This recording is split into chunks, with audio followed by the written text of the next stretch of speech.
Bienvenue sur Afro Info 243. Nous sommes en République démocratique du Congo. À la une, des miliciens de la Codeco ont tué au moins 16 personnes, dont 4 militaires FARDC au village Sumbu dans le territoire de Djougou en province de l'Ituri mardi. Pendant ce temps, des forces vives appellent la population à soutenir les actions du gouverneur militaire dans le cadre des pacifications de cette partie de la République démocratique du Congo en état de siège et aussi soutenir les forces armées de la RDC qui poursuivent des offensives contre tous les groupes armés. Suivez.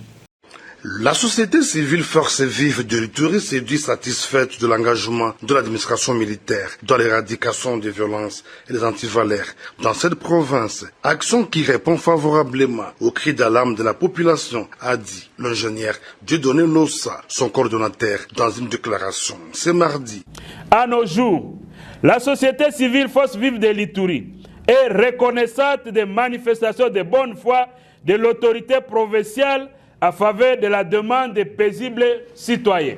Entouré du président intérimaire de la FEC en Ituri et du président des transporteurs, le numéro 1 de cette structure citoyenne salue la décision du gouverneur militaire supprimant les barrières sur différents axes routiers de la province, jadis à la base de la tracasserie de la population. Il salue également l'interdiction faite à certains services de l'État de fonctionner aux entrées de la ville de Bougnon. Son Excellence Johnny Luboya Kachama a ordonné la suppression des barrières de tracasserie. Les forces vives de l'Ituri saluent vivement cette mesure de l'autorité provinciale qui va dans le sens de restauration de l'autorité de l'État et consolidation des relations entre le pouvoir et la population.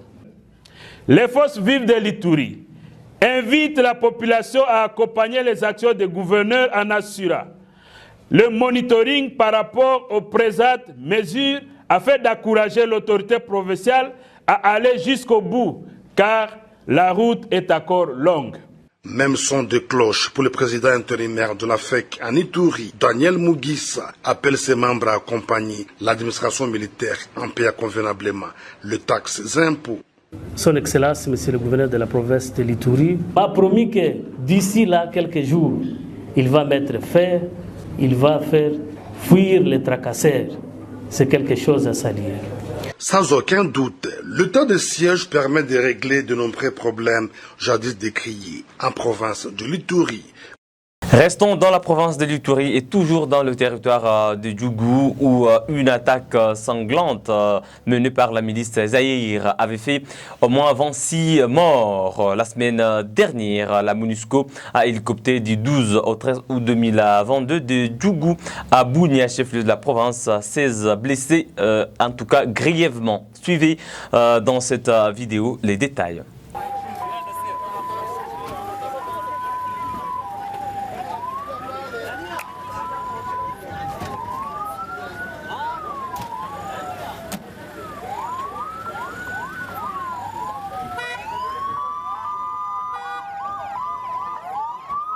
Je profite de votre mission pour en appeler aux communautés. Pour en appeler aux communautés, tous ces jeunes gens que vous avez vus, ce sont des jeunes gens qui appartiennent à ces communautés. Vous avez vu cette maman qui est blessée, elle appartient à cette communauté. Ce n'est pas des étrangers, ce n'est pas des gens qui viennent d'ailleurs. Et donc, il est grand temps qu'on arrête. Il est grand temps qu'on arrête, qu'on saisisse l'opportunité qui a été donnée par le président de la République, déposer les armes, rejoindre le processus DDRCS et arrêter la souffrance des communautés. C'est le message que la représentante m'a demandé de passer à l'issue de cette opération-là. Mais la MONUSCO reste disponible. Comme vous le savez, nous avons des contingents opérationnels en appui au FARDC dans la zone.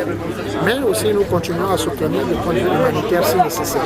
Nous sommes à deuil, mais il faut tous dépasser. Il faut que nous puissions évoluer avec l'État, que nous puissions nous investir tous dans le processus de paix.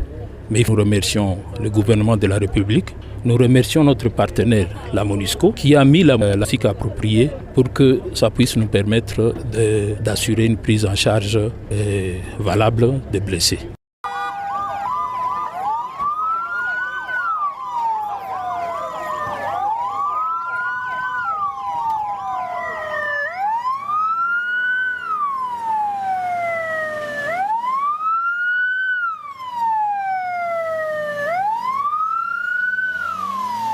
Et dans la province voisine du Nord Kivu, également en état de siège, le gouverneur militaire a rendu des hommages aux policiers tombés lors de l'attaque de la prison centrale de Butembo menée par l'IDF.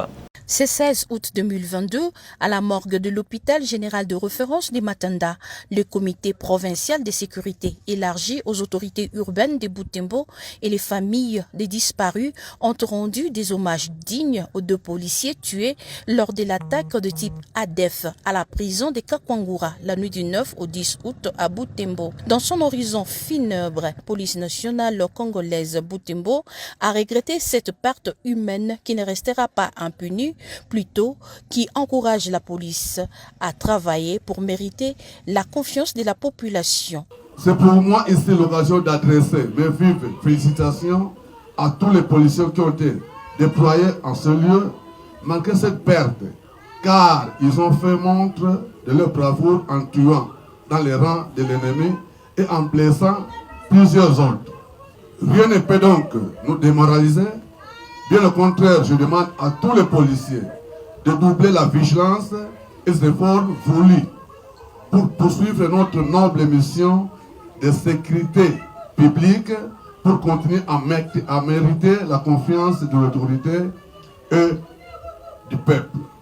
Nés en 1995, tous deux, Ipa Iyanya Alain et Ebunda Mokili Steven, ont été formés au centre d'instruction de Kitona, la même promotion. Ils laissent chacun une veuve et 2 orphelins. Ils sont décédés au grade de agent de police 2e classe dans les mêmes conditions et prestés dans l'unité GEMI. Après les honneurs du gouverneur militaire du Nord Kivu, le cortège funèbre s'est ébranlé vers le cimetière de Kitatumba. Ouverture du 42e sommet de la SADC ce 17 août 2022 à Kinshasa au Palais de la Nation. Revenons sur les images de l'aéroport de Njili lors des arrivées des différentes parties prenantes et nous allons revenir sur cette activité dans notre prochaine production.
C'est la fin de cette production sur Afro Info 243. Merci de l'avoir suivi de début à la fin. On se fixe un nouveau rendez-vous d'actualité.